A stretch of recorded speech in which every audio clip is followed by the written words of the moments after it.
It's nice and early on August the 3rd here in New Zealand, and we're thrilled to be joining you for our 51st mission. What you're looking at right now is a live view of our Electron rocket, ready for launch from Mahia, New Zealand, as the countdown to liftoff continues for our mission partners today, Japanese Earth observation company Synspective. Launch is scheduled this morning for 4:39 a.m. local or 16:39 UTC. My name is James Rattray. And I'm Likita Satursala, and we're joining you from Rocket Lab Mission Control in Auckland, New Zealand. Launch operations have run smoothly overnight, with no blockers across the launch vehicle, launch pad, or payload on board. The weather is looking clear, and the team remains on track for an on-time liftoff in about 17 minutes. The payload onboard Electron today is the latest satellite and constellation being built by Synspective, a Japanese Earth observation company deploying a constellation of synthetic aperture radar, or SAR satellites, designed to produce images that can show millimetre-level changes to the Earth's surface from space. SAR is a type of imagery that uses radar waves to map the Earth's surface. What bounces back to the satellite sensor is used to determine the distance between the sensor and the object and create a map of measurements of that surface. Rocket Lab has been the sole launch provider for Synspective's constellation to date, and this latest mission continues a lasting and trusted partnership to deploy their StriX constellation to low Earth orbit. Here's more from Synspective.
The name for today's mission is Owl for One, One for Owl. A bit of a tongue twister there, which discontinues our streak of naming Synspective missions with an owl theme.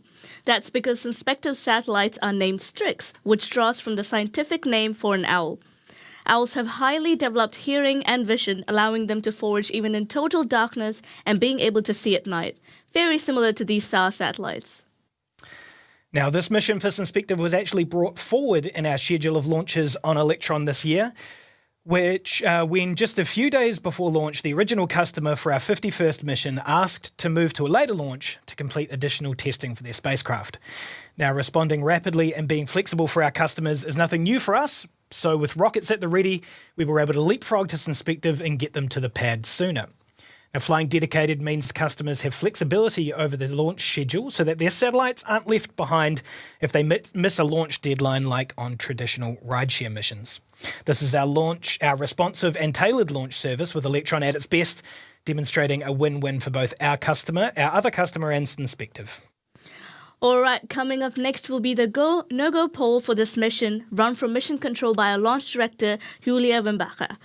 They will check in with each operator on console for the no-go decision on whether to proceed towards liftoff, based on the status of each system that they're monitoring.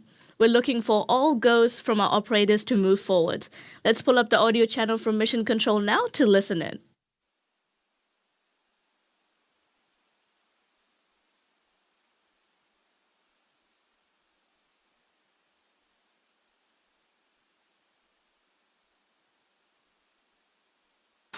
To all operators, LDN mission code, we are proceeding now with the go-no-go sequence. Stage. Stages go. Avionics. Avionics is go.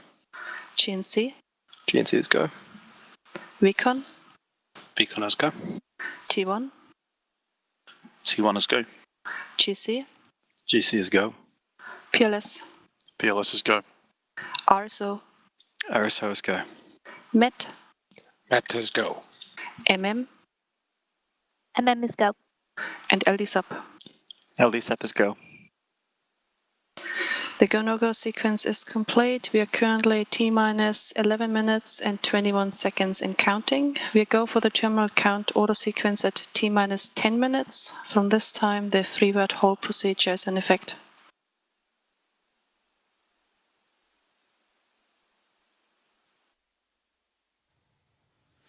There we go. Music to my ears. Our no-go poll is complete, and the team have confirmed that they're ready to continue through to launch for Synspective's mission. Our target liftoff time for this mission remains set at 4:39 a.m., now just in 10 minutes and 48 seconds. Today's mission will be our 51st Electron launch and the 5th time we've taken to skies for Synspective, whose first launch on Electron took place way back in December 2020. During that mission, we launched the very first satellite in StriX constellation to low Earth orbit, where it continues till date to provide images of Earth that can be used for urban development planning, construction and infrastructure monitoring, and disaster response. Let's take a look back at all of the Synspective missions we've since launched to date. 4, 3, 2, 1.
Across all of those missions, like we're doing again for today's launch, our team has created a custom expanded fairing that encapsulates Synspective's wide-body satellite on Electron. We'll also be performing an advanced mid-mission maneuver with Electron's kick stage that will shield the StriX satellite from the sun and help to reduce radiation exposure ahead of payload deployment.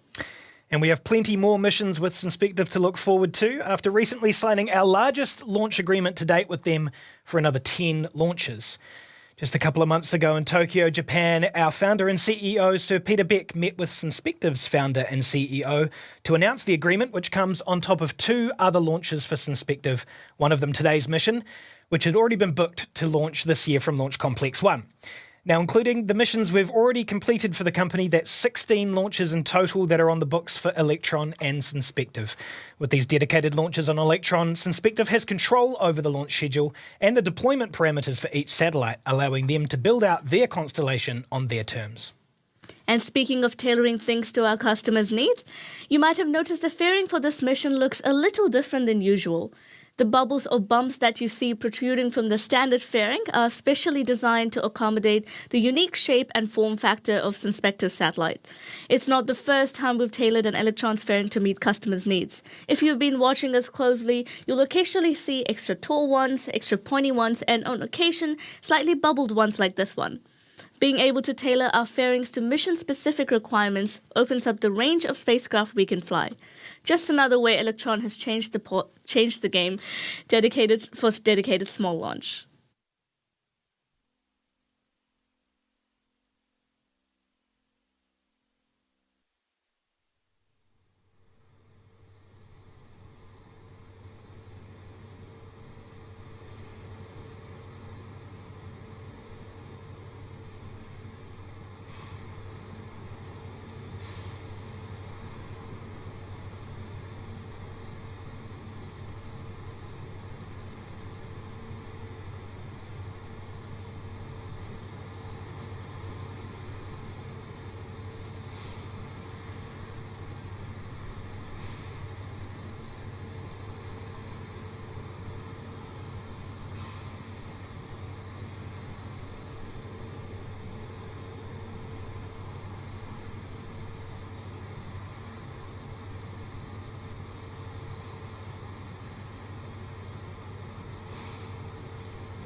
Now, a huge part of our business these days is more than just launching satellites. It's in building them and the parts they're made of for our customers all over the world. Most recently, our space systems team hit a really exciting project completion. They've completed the build, testing and integration for 2 satellites headed to Mars for NASA in just a few short months. These twin spacecraft are part of the ESCAPADE mission to Mars, where they'll measure plasma and the magnetic fields around Mars to help scientists learn more about the planet's climate evolution. We've built these spacecraft for the University of California, Berkeley Space Science Laboratory. So in reference to their college colors, these satellites are named Blue and Gold, or the twins as our teams like to call them internally. Scientific missions to Mars can sometimes take a decade or more to get from idea to reality to launch. But our team's been able to produce Blue and Gold in just 3.5 years. Almost every part of satellites have been built at our sites across the world, including the composite structures and propellant tanks, solar panels, star trackers and reaction wheels, RCS system and satellite radios to communicate home from Mars. We can't wait to see them arrive to Cape Canaveral for launch vehicle integration in August. The countdown to Mars is on. Now, while missions to Mars require deep expertise, sometimes it's not all about rocket science. And for some of our open roles in rocket and satellite production, it's not all about being a rocket scientist either. As we scale up our facilities and take part in bigger missions, we're looking for people to join the team on our factory floors, helping us to supply the satellite industry and build the rockets that'll take them to space. If you have the drive, willingness to learn, and some translatable skills from other industries, then we want to hear from you. All of our new production team members complete our Rocket Lab Academy and are trained on the ins and outs of our vehicles and systems and processes. There's a place in space for you, or at the very least, in our production facilities to help us get there. So check out our website for some of those open roles in production today. We're now in the final moments in the countdown to liftoff. Very soon, in T-2 minutes, the rocket's flight computer will take over and run through the final launch preparations and actions. The team will continue loading Electron with liquid oxygen into its first and second stages. At T-1 minute and 30 seconds, when the propellant loading is complete, we should hear a call-out from mission control that lock system is in circulation. Soon after, we can expect Electron's first and second stages to be fully pressurized and ready for launch. The clock will continue counting down, and at T-10 seconds, our launch director will begin the countdown to liftoff. Let's hand it over now to mission control. Avionics LD. Sequence 58 is complete. Copy, thank you.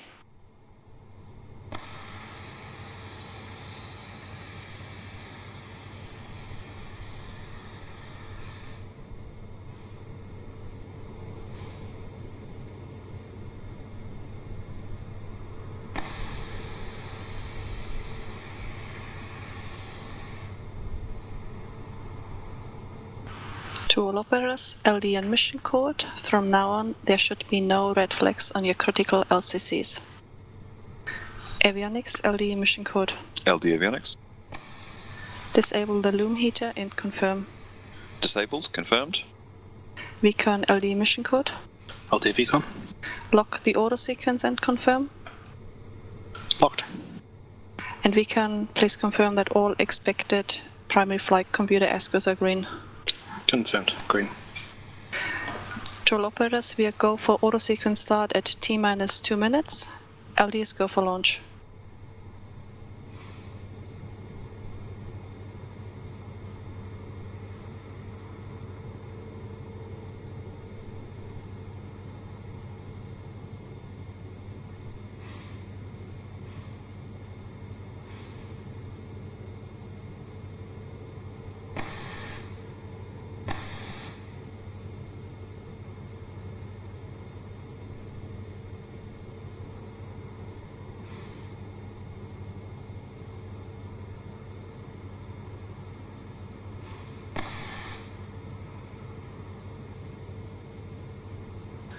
All vehicles fully on internal power. AFTS is green, enabled for flight.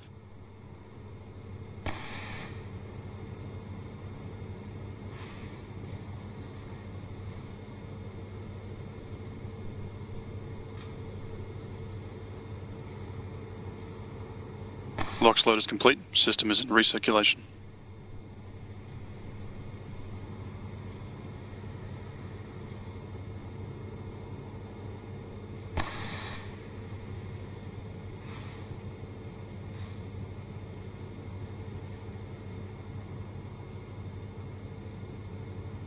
Anti-geysering is disabled.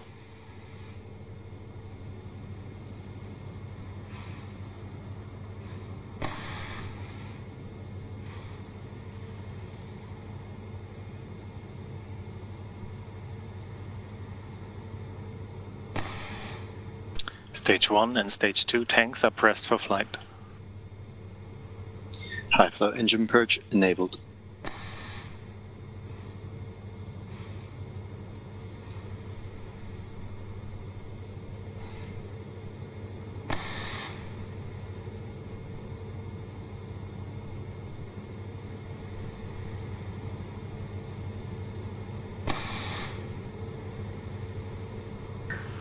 And T-minus 20 seconds and counting.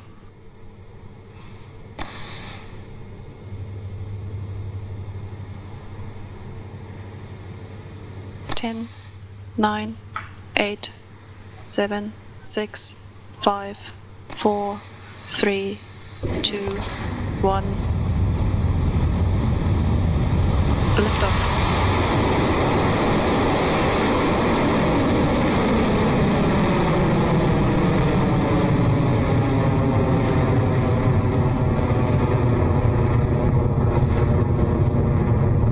Beginning pitch over.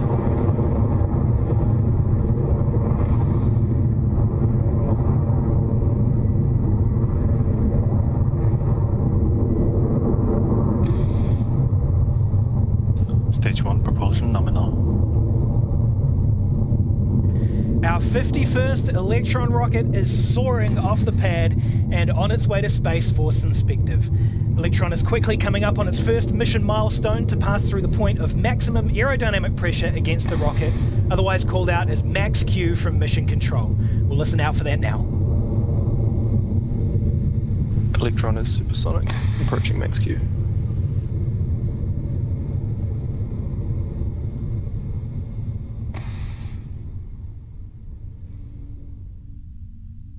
HVB discharge nominal.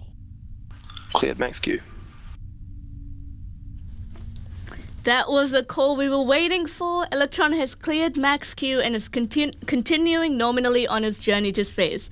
We're now past 18 kilometers in altitude as the rocket reaches speeds of more than 2,300 kilometers an hour.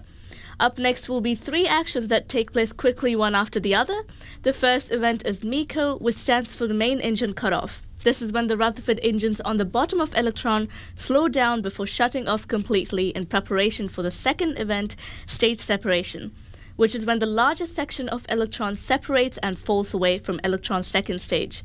Soon after that, the Rutherford engine on the second stage lights up and the mission continues, with a third event called out across mission control comms as second stage ignition.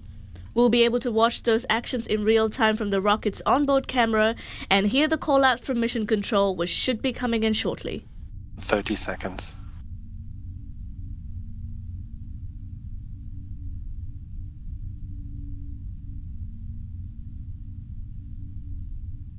"15 seconds to staging." Entered burnout detect mode.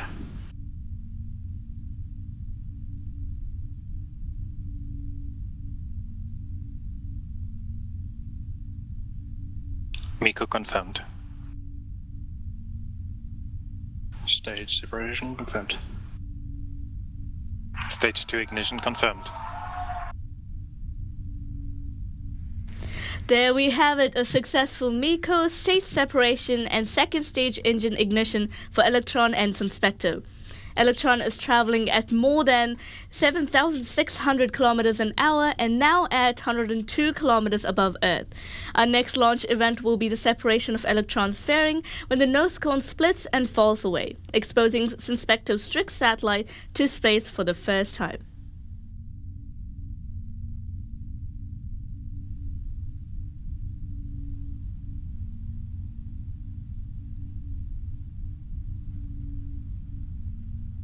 Fairing jettison succeeded. You saw it there yourself and heard it from Mission Control. Electron's fairing has separated and we have a nice clear view of Synspective's satellite in space. The mission is continuing nominally so far on its way to its 543 kilometre orbit.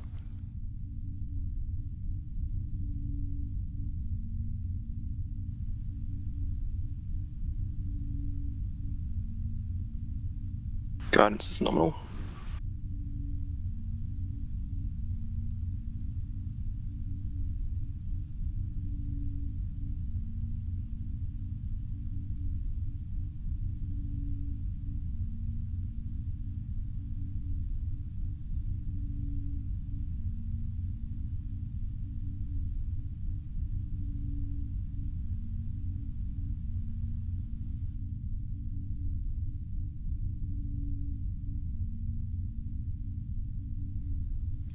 Now, Lakita, you're the structural analyst for this mission. Can you tell us a little bit about what's required for launching into orbit?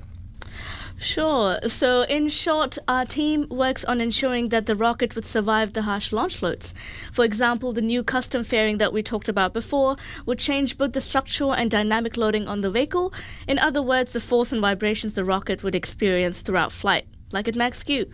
And all the components on the vehicle also need to be tested to these loads. So our job is to define these loads and analyze the strength of the vehicle and components within to make sure they can handle them.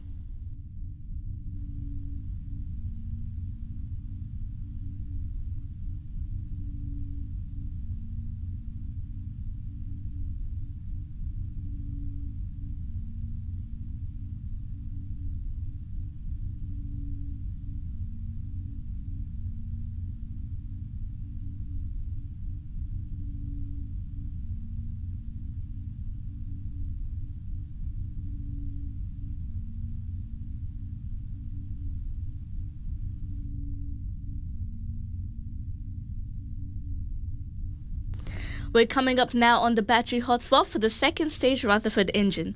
This occurs when the engine switches over to a new set of batteries to power its electric pumps once the first pair are almost out of energy. Once the swap is made, the old batteries fall away from Electron, and sometimes we can see these shiny silver packs on the screen as they fall. So let's keep our eyes on the screen and listen in for the call that battery hot swap has occurred.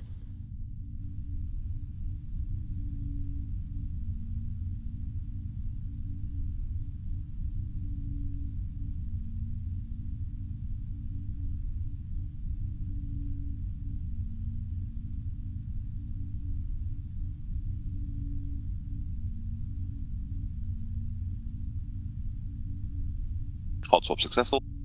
Battery jettison confirmed. That was a call that battery hot swap is confirmed. For those of you who have seen a few of our mission broadcasts, you will have noticed some new hardware on the second stage, which forms part of our new generation battery system for Rutherford engine. We redesigned the batteries to introduce more resiliency into the system and improve its electrical performance, allowing for an increased payload capacity on Electron. Stage 2 propulsion holding nominal.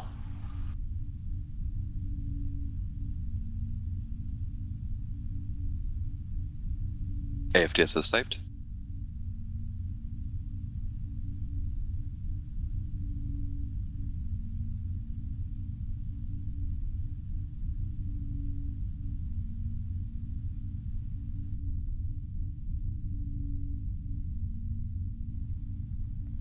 The mission is continuing nominally thus far at 7 minutes and 35 seconds into flight.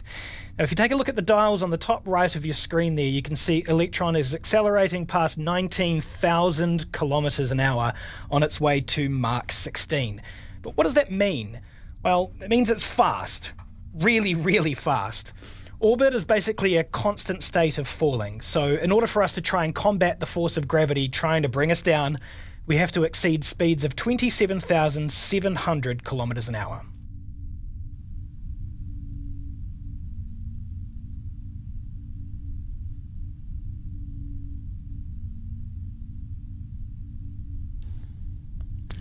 T plus 8 minutes and 20 seconds into the mission, and we're coming up shortly on the second stage's final actions, cutoff of its Rutherford engine, called out as SECO, which is then followed by Electron's kick stage separating off the Synspective's payload. Call-outs from the operators in mission control should be heard shortly, so let's listen in.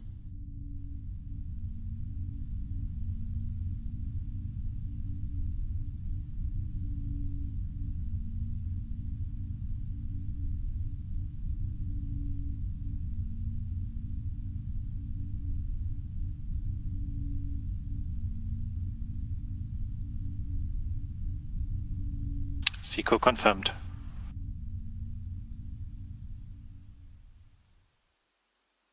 Stage 3. And there we have SECO confirmed by what you see on your screen and from the operator call out in mission control. The kick stage with Synspective's payload has also successfully separated and is now entering what we call a coast phase. With the kick stage released into an elliptical orbit around Earth, it needs to complete a half lap of Earth before it can be propelled onto a circular path by the kick stage's Curie engine.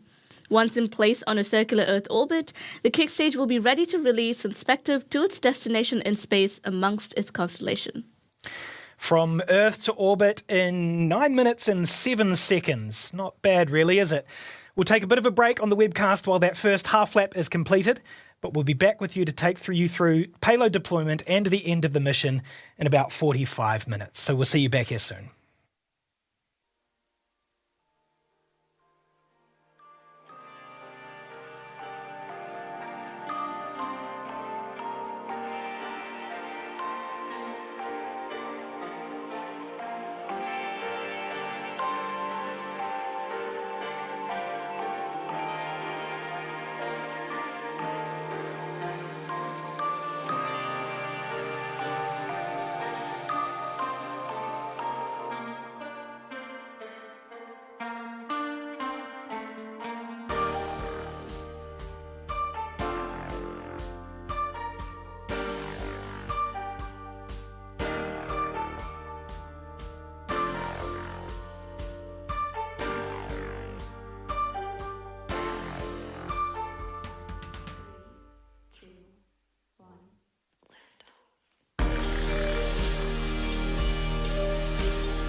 Hello and welcome back to the webcast of Rocket Lab's 51st Electron launch, a dedicated mission for Japanese Earth imaging company Synspective. Less than an hour ago, Electron launched off the pad at Launch Complex 1 in New Zealand at 4:39 a.m. local time. From there, the rocket has made its way cleanly through the usual launch milestones like max Q, first stage main engine cutoff, stage separation and ignition on second stage engine, followed by SECO and stage separation again, but between Electron's second stage and the kick stage that's carrying the StriX payload. That kick stage was released to space on an elliptical trajectory, and it needs to be on a circular path around Earth to accurately deploy Synspective satellites. Now, the kick stage's 3D printed little Curie engine was ignited a few minutes ago to circularize this mission's trajectory. To keep the mission on track, soon that engine will shut down to allow the Synspective satellite to be deployed to orbit. Coming up soon will be Curie engine cutoff and payload separation for the StriX satellite from the kick stage. So let's turn up mission control comms and listen in for those confirmations.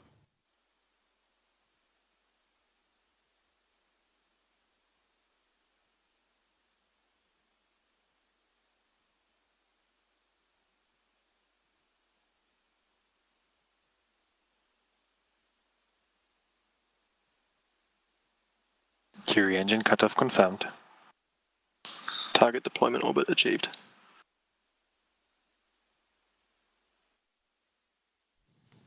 A successful Curie engine shutdown for the kick stage. Only a few more seconds to go now until it's in position to deploy Synspective satellite to orbit. Let's watch the simulation of what that payload deployment will look like.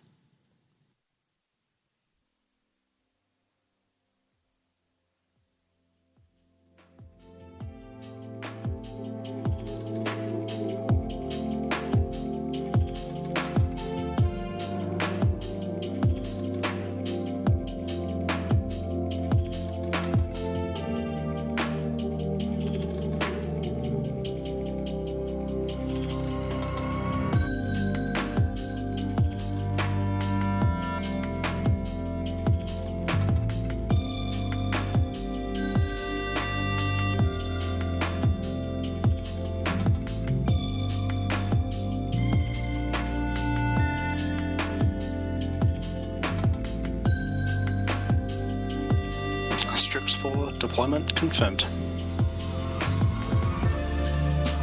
And there we go, payload deployed successfully for Synspective StriX satellite, and our mission is now complete.